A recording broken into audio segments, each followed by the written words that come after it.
Good morning students. Star coaching की online classes में आपका स्वागत है। मैं विष्णु शर्मा आज आपके लिए लेके आया हूँ साइंस का chapter first NCERT chemical reactions and equations.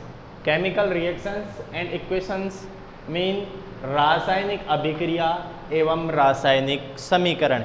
ये एनसीईआरटी का चैप्टर फर्स्ट है। हिंदी और इंग्लिश मीडियम वाले दोनों बच्चों के लिए मैं लेकर आया हूँ। मैं हिंदी और इंग्लिश दोनों में बताऊँगा। तो हमारे जो स्टूडेंट्स जुड़े हुए हैं, जो student regular star coaching classes के हैं, वो बच्चे इसको आप साथ साथ नोट्स बना सकते हैं। मैं स्क्रीनशॉट लेने के लिए भी आपको टाइम दूंगा, तो आप साथ में अपने नोट्स को प्रिपेयर कर सकते हैं। इससे पहले प्रीवियस वीडियो के अंदर मैंने कुछ बेसिक केमिस्ट्री के टॉपिक्स बताए थे, इलेक्ट्रॉन कॉन्फ़िगरेशन और एलिमेंट्स। वो आपने अच्छे से याद कर लिए होंगे। अगर वो आप अच्छे से याद करेंगे और निकालना सीख गए तो वो आपको आगे बहुत हेल्पफुल रहेंगे आपके लिए। अब हम बात करते हैं, टाइम की कमी रहती है इसलिए मैं फटाफट आपको बता देता हूँ, आप इसका स्क्रीनशॉट लेके इसको समझ सकते हैं। देखिए, केमिकल रिएक्शन। केमिकल रिएक्शन का मतलब होता है रासायनिक अभिक्रिया। अब रासायनिक अभिक्रिया क्या है, इसकी डेफिनेशन आपको फर्स्ट ऑफ ऑल आनी चाहिए। तो मैंने लिख दिया है और मैं हिंदी में भी बोल रहा हूँ, आप लिख सकते हैं। It is a process in which one और more substance form new substance. यह एक ऐसा प्रोसेस है जिसके अंदर एक और दो पदार्थ मिलके, क्या बोला, या तो वन और या टू, यानी कि एक और दो पदार्थ मिलकर के क्या बनाए, सिंगल क्या बनाए, प्रोडक्ट का फॉर्मेशन करते हैं। इसको केमिकल रिएक्शन या रासायनिक अभिक्रिया कहते हैं। हिंदी मीडियम वाले लिख सकते हैं कि एक या एक से अधिक पदार्थ मिलकर के एक नया उत्पाद बनाते हैं, इसे रासायनिक अभिक्रिया कहते हैं। रासायनिक अभिक्रिया को समझने के लिए मैं एक एग्जांपल ले रहा हूं, लेकिन इसको इस फॉर्म में आपको लिखना नहीं है। कैसे लिखोगे, व्हेन मैग्नीशियम रिबर्न, यानी कि magnesium is burn with oxygen. जब मैग्नीशियम को ऑक्सीजन के साथ में जलाया जाता है तो क्या मिलता है, मैग्नीशियम ऑक्साइड। ये मैंने एग्जाम्पल के लिए लिखा है आपके लिए। अच्छा, इसके अंदर समझने की चीजें और क्या क्या है, देखो ये दोनों के दोनों क्रियाकारक है, रिएक्टेंट। क्या है, रिएक्टेंट है। यानी कि जो भी केमिकल रिएक्शन को शुरू करते हैं, शुरू वाले दो या एक पदार्थ, उसको रिएक्टेंट बोलते हैं और हिंदी में उसको बोलते हैं क्रियाकारक। और रिएक्शन के बाद में जो हमें मिलता है उसको बोलते हैं प्रोडक्ट या उत्पाद। क्या बोलते हैं, प्रोडक्ट या उत्पाद। आप इस चीज को याद रखें। तो केमिकल रिएक्शन की डेफिनेशन हो गई, उसका एग्जांपल हो गया। एग्जांपल में आप लिखोगे magnesium is burn with oxygen give magnesium oxide. ये एग्जांपल लिखोगे, ना कि आप इस फॉर्म में, ठीक है। आगे लिख दोगे रिएक्टेंट क्या होते हैं, जो रिएक्शन को स्टार्ट करते हैं रिएक्टेंट होते हैं, और जो रिएक्शन के बाद में मिलते हैं वो उत्पाद होते हैं, यानी कि प्रोडक्ट होते हैं। तो आपको इनकी डिफाइन भी आनी चाहिए, what is reactant, what is product. इसके अलावा एक और चीज होती है केमिकल रिएक्शंस के अंदर, कैटलिस्ट। कैटलिस्ट क्या होते हैं, उत्प्रेरक नाम होता है इनका। हिंदी में क्या नाम होता है, उत्प्रेरक नाम होता है। तो आपको इसकी डेफिनेशन अगर पूछ ले तो आप क्या डेफिनेशन दोगे कि catalyst are those substance, catalyst are those substance which are increase और decrease chemical reaction but they are no change is called catalyst. वापस बोल रहा हूं, those substance which are increase और decrease chemical reaction but they are no change is called catalyst. उत्प्रेरक की हिंदी में परिभाषा होगी कि ऐसे पदार्थ जो किसी रासायनिक अभिक्रिया के वेग को या तो बढ़ा देते हैं या घटा देते हैं, लेकिन स्वयं उत्प्रेरक अपरिवर्तित रहते हैं, उन्हें उत्प्रेरक कहते हैं। समझ में आ गया आप लोगों के। इसको आप लिख सकते हो और याद भी कर सकते हो। इसके बाद में मैं आपको बता रहा हूं, इस केमिकल रिएक्शंस के अंदर कुछ स्टेप्स इन्वॉल्व होते हैं। क्या क्या चीज इन्वॉल्व होती है इसके अंदर मैं बता रहा हूं आपको। देखिए, फर्स्ट चेंज इन कलर। मैं कोई भी केमिकल रिएक्शन करवा रहा हूं तो केमिकल रिएक्शन में रंग परिवर्तन जरूर होगा। मैंने कोई भी रिएक्टेंट लिए और मैंने रिएक्शन करवा दी, तो जैसे मैंने पेपर लिया, पेपर कागज, और उसको मैंने जला दिया, तो वो जलने के बाद में क्या बन जाएगी, कार्बन डाइऑक्साइड निकल जाएगी और ब्लैक कलर का हो जाएगा। कोई भी चीज जलती है तो केमिकल रिएक्शन के अंदर, सॉरी ये कलर वाला ये है रंग परिवर्तन। ये रंग परिवर्तन सेकंड वाला बता दिया मैंने, रंग परिवर्तन। तो कोई भी चीज को मैं यदि जलाऊंगा तो उसके कलर यानी कि रंग में परिवर्तन हो जाएगा। अब इसको दीजिए चेंज इन स्टेट। मान लो मैंने कोई भी केमिकल रिएक्शन करवाई, मान लो मैंने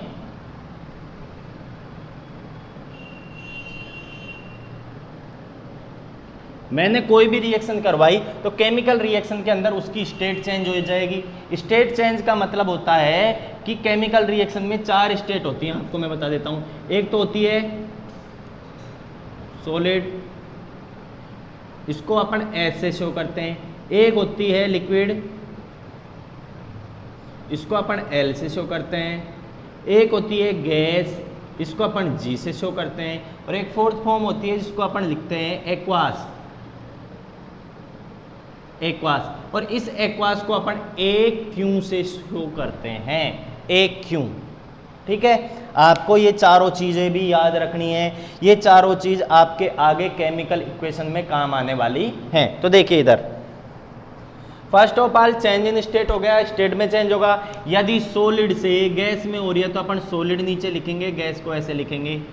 तो ये चेंजिंग आपको लिखना है। आगे थर्ड, चेंज इन टेम्परेचर। मान लो मैंने कोई भी रिएक्टेंट से प्रोडक्ट बनाया तो रिएक्टेंट का पहले मान लिया कि टेम्परेचर कम है और रिएक्शन के बाद में बढ़ गया। तो कोई भी केमिकल रिएक्शन के अंदर टेम्परेचर में चेंज होता है, या तो टेम्परेचर बढ़ता है या टेम्परेचर घटता है। फोर्थ पॉइंट है आपका evolution of gases. Evolution of gases में अपन कहते हैं कि कोई भी केमिकल रिएक्शन होती है तो गैस अवश्य निकलती है। तो इवोल्यूशन गैस का मतलब होता है गैस का मुक्त होना या गैस का निकलना। मान लो मैंने कार्बन की रिएक्शन ऑक्सीजन से करवाई, कार्बन की रिएक्शन ऑक्सीजन से करवाई तो क्या बनेगा, मेरे पास CO2 बनेगा। और CO2 बनेगा तो वो गैस होती है और वो गैस की फॉर्म में निकल जाएगी। तो ये 4 प्रॉपर्टीज होती है केमिकल रिएक्शन की। पहली कि चेंज इन स्टेट, अवस्था में परिवर्तन, चेंज इन कलर, रंग में परिवर्तन, चेंज इन टेम्परेचर, ताप में परिवर्तन, और लास्ट है इवोल्यूशन ऑफ गैस, यानी कि गैस का मुक्त होना। ये चीजें आपको याद रखनी है चारों। इसके अलावा कुछ और इसके अंदर क्या होते हैं, अपनी डेली लाइफ के अंदर केमिकल रिएक्शंस होती है जो कि हमें पता नहीं होता और बोर्ड में क्वेश्चन पूछ लिया जाता है। कैसे पूछता है, देखिए chemical reaction in daily life. अब डेली लाइफ में भी केमिकल रिएक्शन है, ये तो हमको पता ही नहीं था। तो देखिए आज पता कीजिए आप डेली लाइफ में कैसे आपके केमिकल चेंज होता है। देखो पहला है डाइजेशन ऑफ फूड, दूसरा है रेस्पिरेशन, तीसरा है rusting of iron, rusting of, अरे सबको पता है ना लोहे में जंग लगती है, और फॉर्मेशन ऑफ कर्ड, दही का बनना। पहला आता है डाइजेशन ऑफ फूड। एक बात बताइए, अपन खाना खाते हैं, खाना खाने के बाद क्या होता है, उसका डाइजेशन होता है। चारों का हिंदी बता रहा हूं पहले। भोजन का पचना, श्वसन, लोहे पर जंग लगना, और फॉर्मेशन ऑफ कर्ड मतलब दही का बनना। ये चारों प्रोसेसों में क्या होती है, केमिकल रिएक्शन होती है। आपको अच्छे से याद रखना है। खाना खाया, खाना खाने के बाद में उसका डाइजेशन हो गया, डाइजेशन होने के बाद में वापस खाना बन सकता है क्या, इट इज़ नॉट पॉसिबल। तो ये कौन सा चेंज हो जाता है, केमिकल चेंज हो जाता है, इसको केमिकल रिएक्शन बोलते हैं। रेस्पिरेशन, श्वसन लेने के बाद में रेस्पिरेशन का जो प्रोसेस होता है उसको भी क्या बोलते हैं, केमिकल रिएक्शन बोलते हैं। रस्टिंग ऑफ आयरन, आयरन जो होता है लोहा, लोहे पर जब जंग लग जाती है तो क्या वापस अपन लोहा प्राप्त कर सकते हैं क्या, नहीं, कभी नहीं। तो ये भी एक केमिकल रिएक्शन होती है। और दूध का दही बनना मतलब फॉर्मेशन ऑफ कर्ड, दही का बनना, ये भी एक केमिकल रिएक्शन होती है। दूध से दही बनने के बाद में कभी भी वापस दूध नहीं बन सकता। तो केमिकल जो रिएक्शंस होती हैं वो परमानेंट होती हैं। यदि किसी भी पदार्थ में एक बार केमिकल चेंज हो गया, केमिकल रिएक्शन हो गई, तो उनको फिजिकल मेथड के द्वारा वापस से चेंज नहीं किया जा सकता। आप ये चारों चीज़ें याद रखें, भोजन का पचना, श्वसन, लोहे पर जंग लगना और दही का बनना, ये आपको अच्छे से याद रखना है। हिंदी मीडियम और इंग्लिश मीडियम दोनों स्टूडेंट्स को नोट कर सकते हैं। क्वेश्चन आपसे बोर्ड में कैसे पूछेगा, लोहे पर जंग लगना किस प्रकार की, क्या है ये, तो आप बताओगे लोहे पर जंग लगना एक केमिकल रिएक्शन है, रासायनिक अभिक्रिया है। तो ये आपको याद रखना है। आगे देखिए, ये हो गया अपना। अब आता है नेक्स्ट आपका केमिकल रिएक्शन के बाद में आता है, जस्ट अपने चैप्टर में भी लिखा हुआ है केमिकल इक्वेशन। क्या है, केमिकल इक्वेशन। और केमिकल इक्वेशन को अपन बोलते हैं रासायनिक समीकरण। क्या बोलते हैं, रासायनिक समीकरण बोलते हैं केमिकल इक्वेशन को हिंदी में। तो इसकी अपन डेफिनेशन यदि बोर्ड में आ जाती है तो अपन कैसे बोलेंगे, देखिए, a chemical reaction can be represented by chemical equation. एक केमिकल जो रिएक्शन होती है उसको हम केमिकल इक्वेशन की फॉर्म में शो करते हैं। कैसे रिप्रेजेंट करते हैं?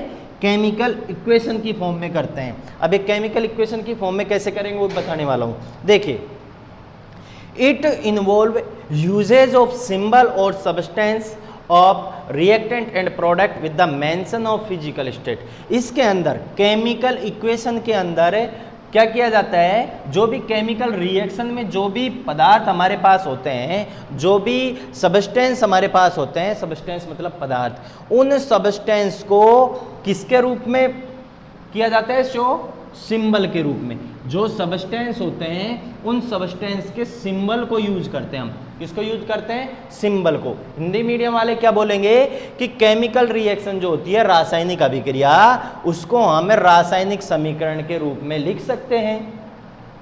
केमिकल इक्वेशन क्या होती है? रासायनिक समीकरण। कि रासायनिक अभिक्रिया को रासायनिक समीकरण के रूप में लिखना ही रासायनिक समीकरण है। रासायनिक समीकरण में जो भी पदार्थ होते हैं, क्रियाकारक होते हैं या उत्पाद होते हैं, उनको हम सिंबल यानी कि प्रतीक, क्या बेटे? सिंबल मतलब प्रतीक के रूप में व्यक्त करते हैं। किसके रूप में व्यक्त करते हैं? प्रतीक के रूप में व्यक्त करते हैं। और उससे क्या बनती है? केमिकल इक्वेशन यानी कि रासायनिक समीकरण बनती है। रासायनिक समीकरण का छोटा सा एग्जांपल मैंने आपको दिया है। जैसे Mg मैग्नीशियम की रिएक्शन ऑक्सीजन के साथ में करवा दी, तो मैग्नीशियम की रिएक्शन ऑक्सीजन के साथ में करवाई तो मेरे पास बन गया मैग्नीशियम ऑक्साइड MgO। अब इसको हम क्या करते हैं? ये बैलेंस करने के लिए आगे 2 लगा दिया। इधर मैग्नीशियम 2, इधर भी ऑक्सीजन 2, तो इधर भी मैग्नीशियम और ऑक्सीजन 2। तो ये हो जाती है आपकी केमिकल इक्वेशन मतलब रासायनिक समीकरण। अब ये छोटा सा S लगा रखा है, छोटा सा G लगा रखा है, ये S लगा रखा है। इसका मतलब है कि केमिकल रिएक्शन करवाएंगे जब हम इन चारों चीज़ों को क्या लेंगे? काम में लेंगे। कि ये चारों जो आपने ये लिया है, ये सॉलिड है, लिक्विड है या गैस है, एक्वास है। तो अपन पता है मैग्नीशियम मेटल है, मेटल क्या है? सॉलिड फॉर्म में। अपन ने ऑक्सीजन लिया तो ऑक्सीजन का अपन को पता है ऑक्सीजन गैस होती है, इसलिए G ले लिया है।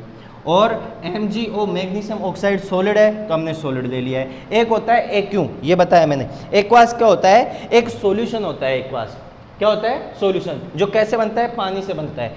सॉल्यूशन होता है जो सब्सटेंस में वाटर मिला के बनता है, उसको एक्वास बोलते हैं। क्या बोलते हैं? एक्वास बोलते हैं। It is a solution of water. ये पानी का एक सॉल्यूशन होता है और इसको शो करते हैं हमेशा AQ। ये दिखाई नहीं दे रहा होगा आपको, ये होता है A और Q, इसको ऐसे शो करते हैं एक्वास।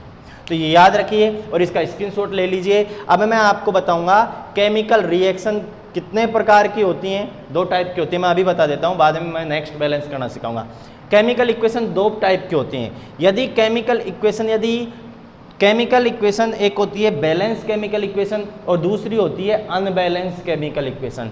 हिंदी में बोल रहा हूँ, संतुलित रासायनिक समीकरण और असंतुलित रासायनिक समीकरण।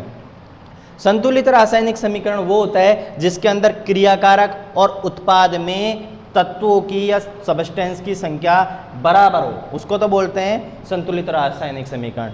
Number of elements are equal और बोथ साइड रिएक्टेंट और product are equal both side, then this equation is called balance chemical equation. मतलब रिएक्टेंट और प्रोडक्ट्स के अंदर एलिमेंट्स के नंबर और मोल्स क्या होने चाहिए? इक्वल होने चाहिए। एलिमेंट्स के नंबर और मोल इक्वल होंगे तो उसको बोलेंगे बैलेंस केमिकल इक्वेशन यानी कि संतुलित रासायनिक समीकरण। और यदि तत्वों के या रासायनिक अभिक्रिया में क्रियाकारक और अभिकारकों के यानी कि रिएक्टेंट और प्रोडक्ट के मोल्स इक्वल नहीं होंगे तो उसे बोलेंगे अनबैलेंस केमिकल रिएक्शन या असंतुलित रासायनिक समीकरण। असंतुलित रासायनिक समीकरण को कंकाली समीकरण भी बोला जाता है हिंदी में, और ये बोर्ड में क्वेश्चन आया हुआ है।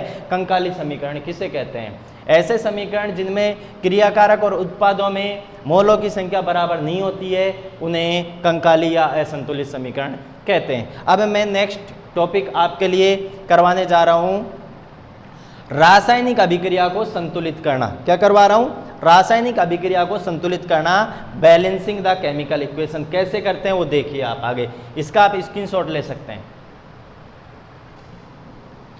हाँ तो देखिए अब balance chemical equation, how to balance chemical equation, कि रासायनिक समीकरण को संतुलित कैसे करते हैं या रासायनिक समीकरण को संतुलित करना। रासायनिक समीकरण को संतुलित करने से पहले आपकी बुक्स के अंदर कुछ रूल्स दिए हुए हैं, तो उन रूल्स को आप ध्यान से देख लीजिए। दो चार पॉइंट है उनको आप याद रखें, हालांकि ज़्यादा यूज नहीं आएगा उनका, लेकिन आपको पता होना चाहिए।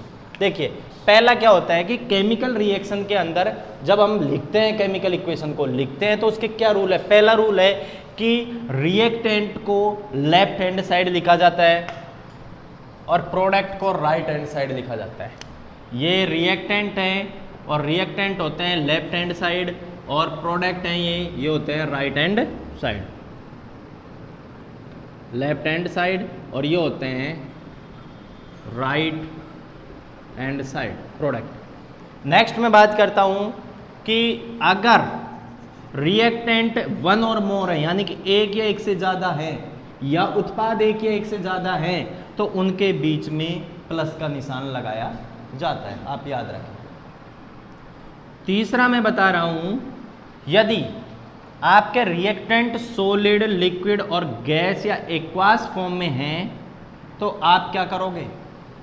सॉलिड, लिक्विड, गैस या एक्वास फॉर्म में हैं तो आप क्या करोगे, इनके नीचे, जैसे फेरस सॉलिड फॉर्म में है तो इसके बाद में, ये आपके समझ में आ गया, इसके बाद में आप क्या करोगे। एक चीज़ और याद रखनी है आपको कि जो रिएक्टेंट होते हैं और प्रोडक्ट होते हैं उनके बीच में एक एरो का निशान आता है। इस एरो को लगाएंगे जब भी ये एरो केमिकल रिएक्शन को शो करता है कि ये केमिकल रिएक्शन हो रही है, तो ये एरो वाला आ गया। फिर आपको ये ध्यान रखना है कि एरो की जो टेल होती है, एरो की जो टेल होती है वो रिएक्टेंट की तरफ होती है टेल तो, और जो एरो की जो एरो होता है वो होता है प्रोडक्ट की तरफ। ये आपको याद रखना कि एरो की जो टेल होती है वो रिएक्टेंट की तरफ होती है, क्रियाकारक की तरफ होती है, और एरो का जो हेड होता है वो किधर होता है, प्रोडक्ट की तरफ, यानी कि उत्पाद की तरफ होता है। नेक्स्ट रूल आपको एक ये याद रखना है कि अपन जब बैलेंस केमिकल इक्वेशन करेंगे तो सबसे पहले अपन ऑक्सीजन और हाइड्रोजन को छोड़ेंगे, उसके बाद में जो भी एलिमेंट्स है पहले उनको बैलेंस करेंगे।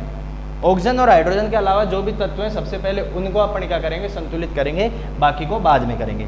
अब मैं, ये लॉन्ग तरीका है, इससे टाइम ज़्यादा लगता है तो मैं आपको एक डायरेक्ट तरीका और बता देता हूँ सोल्व करने का, बैलेंस केमिकल इक्वेशन को करने का, तो आप उससे करके देखें, आपको ज़रूर हो जाएगा। और प्रैक्टिस जितनी करोगे उतने ये बैलेंस केमिकल इक्वेशन होएगी आपको। तो देखिए आप एक बार, जैसे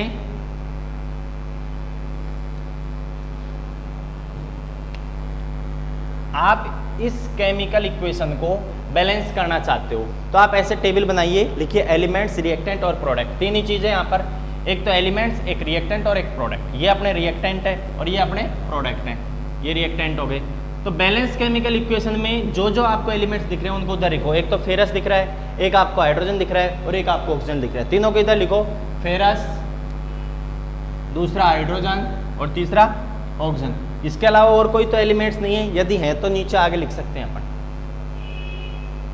बैलेंस करने से पहले एक बार इनको सेपरेट कर लो। सेपरेट करने का मतलब क्या होता है वो बताता हूँ मैं आपको। सेपरेट करने का मतलब होता है जो ब्रैकेट के अंदर जो भी लिखा हुआ है उसके अंदर हम कुछ भी चेंज नहीं कर सकते। ये 4 है, 3 है, ये 2 है, इसको हम चेंज नहीं कर सकते, ये नॉट चेंज रहेंगे। यदि हमको चेंज करना है तो हमें आगे करना है। हम यहाँ पर कुछ भी घटा और बढ़ा सकते हैं आगे, लेकिन जो ब्रैकेट के अंदर है उसमें हम कुछ भी चेंज नहीं कर सकते। तो देखिए फेरस, सबसे पहले Fe की बात करते हैं। तो मुझे बताइए, ये रिएक्टेंट है और ये प्रोडक्ट है, क्या रिएक्टेंट और प्रोडक्ट के अंदर तत्वों की संख्याएं बराबर है क्या? नहीं है। इधर तो Fe1 है और इधर Fe कितना है? 3, ठीक है। तो हमको पता चल गया बैलेंस नहीं है, तो हमें बराबर करना है। तो इधर Fe3 है और इधर Fe क्या है, लिखो उधर। लेफ्ट हैंड साइड कितने हैं रिएक्टेंट में? Fe1, प्रोडक्ट में Fe कितने हैं? 3, ठीक है। इधर हाइड्रोजन कितने हैं? 2 और इधर हाइड्रोजन कितने हैं? 2, ठीक है, लिख देता हूँ 2 और 2। इधर ऑक्सीजन कितना है? 1 और इधर ऑक्सीजन कितना है? 4। इधर तो है 1 और इधर है 4।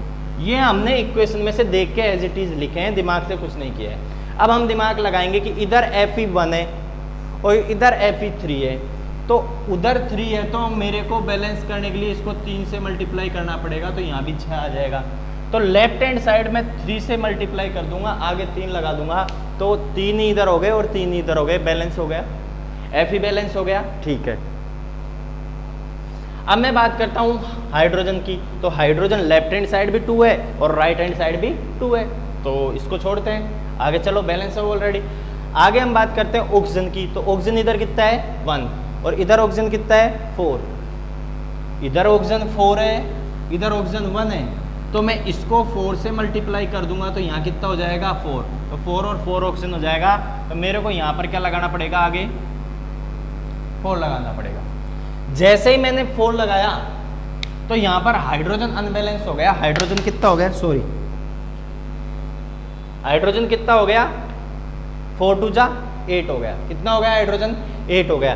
तो मेरे को हाइड्रोजन इधर 8 हो गया, तो इधर भी क्या करना पड़ेगा, 8 ही करना पड़ेगा। तो यहाँ देखिए, जैसे ही मैंने इसको बैलेंस किया तो इधर हाइड्रोजन कितना हो गया था 8। अब मेरे को इधर भी 8 करना पड़ेगा। तो क्यों नहीं, मैं पीछे तो कुछ लगा नहीं सकता, सॉरी इसके अंदर तो कुछ लगा नहीं सकता कि भाई इसको मिटा के 8 कर दो, नहीं, मैं आगे लगा सकता हूँ, पहले ही मैंने बताया। तो जैसे ही मैंने यहाँ पे 4 लगाया तो 4 2 जा कितने हो गए, यहाँ भी कितने हाइड्रोजन हो गए, 2 × 4 बराबर 8। तो 8। तो ऐसे आप केमिकल इक्वेशन को बैलेंस कर सकते हैं यदि केमिकल इक्वेशन थोड़ी लेंथी आती है। यदि केमिकल इक्वेशन ऐसे आ जाती है आपको Mg + O2 MgO, यदि आपको केमिकल रिएक्शन ऐसे आ जाती है, अच्छा ये आप जरूर शो कर दें कि ये Fe सॉलिड है, H2O लिक्विड है, FeO4 सॉलिड है, हाइड्रोजन गैस है, ये आप केमिकल इक्वेशन में जरूर शो करें। अब आपको एग्जाम्पल सेकंड यदि ऐसे आ जाता है कि इसको बैलेंस कीजिए, तो इसको आप डायरेक्ट माइंड लगा के भी कर सकते हैं। कैसे कर सकते हैं, इधर ऑक्सीजन कितने हैं 2, इधर कितना है ओनली 1, तो आगे 2 लगा दो। जैसे ही मैंने आगे 2 लगाया Mg कितने हो गए 2, तो इस Mg के आगे भी 2 लगा दो, ये बैलेंस केमिकल इक्वेशन हो गई। तो आप डायरेक्ट भी कर सकते हो, लेकिन डायरेक्ट जब भी करोगे जब आपके अंदर प्रैक्टिस हो जाएगी। 10-20 इक्वेशन इसकी सोल्व करोगे, उसके बाद आपकी ये प्रैक्टिस होएगी, तो वो इक्वेशन आपकी बुक्स के अंदर से हेल्प लेके आप सोल्व कर सकते हैं और इसको सीख सकते हैं। तरीका ये बेटर रहेगा आपके लिए। इसके रूल्स भी मैंने आपको बता दिए हैं। अब इसके बाद में मैं बात करूँगा केमिकल रिएक्शंस के टाइप के बारे में, और 5 और 6 टाइप के साथ केमिकल रिएक्शन है, उनको मैं जस्ट अभी बताने वाला हूँ। आप इसका स्क्रीनशॉट ले सकते हैं। तो हम बात कर रहे थे टाइप्स ऑफ केमिकल रिएक्शन, रासायनिक अभिक्रियाओं के प्रकार के बारे में। तो रासायनिक अभिक्रियाओं के प्रकार में पहला आता है आपका कॉम्बिनेशन रिएक्शन, या इसको बोलते हैं एडिशन रिएक्शन। दूसरा डिकम्पोजिशन रिएक्शन, डिकम्पोजिशन रिएक्शन को बोलते हैं अपघटन अभिक्रिया। ये 3 प्रकार की होती है, थर्मल डिकम्पोजिशन, इलेक्ट्रोलाइटिक डिकम्पोजिशन और फोटोलाइटिक डिकम्पोजिशन। थर्मल डिकम्पोजिशन को बोलते हैं ऊष्मीय अपघटन अभिक्रिया, इलेक्ट्रिक डिकम्पोजिशन को बोलते हैं विद्युत अपघटन अभिक्रिया, और फोटोलाइटिक डिकम्पोजिशन को बोलते हैं प्रकाश अपघटन अभिक्रिया। थर्ड प्रकार की आती है डिस्प्लेसमेंट रिएक्शन, फोर्थ आती है डबल डिस्प्लेसमेंट रिएक्शन, और फिफ्थ आती है ऑक्सीडेशन एंड रिडक्शन रिएक्शन। इसके अलावा आपके टेम्परेचर पर बेस्ड 2 रिएक्शंस और होती हैं, इनका नाम होता है एक्सोथर्मिक और एंडोथर्मिक रिएक्शन, ऊष्माक्षेपी और ऊष्माशोषी अभिक्रिया। एक बार इनको हिंदी में और देख लीजिए। योगात्मक अभिक्रिया, अपघटन अभिक्रिया। अपघटन अभिक्रिया 3 प्रकार की होती है, ऊष्मीय अपघटन, इलेक्ट्रोलाइटिक मतलब विद्युत अपघटन, और प्रकाश अपघटन। ये होती है विस्थापन अभिक्रिया, ये होती है द्विविस्थापन अभिक्रिया, और ये होती है ऑक्सीडेशन रिडक्शन रिएक्शन। इसके बाद में टेम्परेचर पे बेस्ड जो 2 रिएक्शन है उनको बोलते हैं ऊष्माक्षेपी अभिक्रिया और ऊष्माशोषी अभिक्रिया। नेक्स्ट वीडियो में हम इन सभी रिएक्शंस को डिटेल से एग्जाम्पल के साथ में पढ़ने जा रहे हैं। आपको यदि ये वीडियो पसंद आया है तो प्लीज़ इसे लाइक, सब्सक्राइब एंड शेयर करना ज़रूर नहीं भूलें। थैंक्स।